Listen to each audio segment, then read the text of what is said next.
অসমৰ মুখ্যমন্ত্ৰী হিমন্ত বিশ্ব শৰ্মা ডাঙৰে আমি বিশ্বাস কৰোঁ আপোনাক আমি সন্মান কৰোঁ কিন্তু আপুনি আজি আমাক গাদ্দাৰী কৰিছে আপোনালোকে অলপ দিনৰ আগত নিশ্চয় পাইছে এগৰাকী আমাৰ ছোৱালী জোনমণি ৰাভা প্ৰশ্ন কৰিছোঁ জোনমণি ৰাভা আজিলৈকে ন্যায় পালেনে অসমৰ মুখ্যমন্ত্ৰী হিমন্ত বিশ্ব শৰ্মাক মই প্ৰশ্ন কৰিছোঁ আজিলৈকে জোনমণি ৰাভাই কিয় ন্যায় দিব নোৱাৰিলে আৰু এটা আহিছে এটা প্ৰসংগ কথা জুবিন গাৰ্গ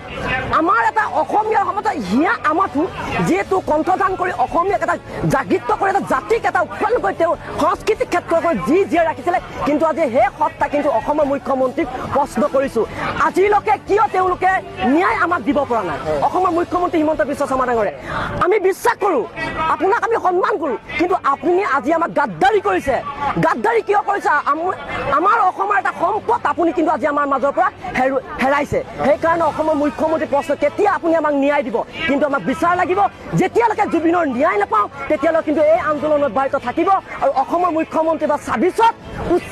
উচ্চিত হৈ পেলাই শেষ এবাৰ পৰিকল্পনা আমি এবাৰ আখ্যা লৈছোঁ।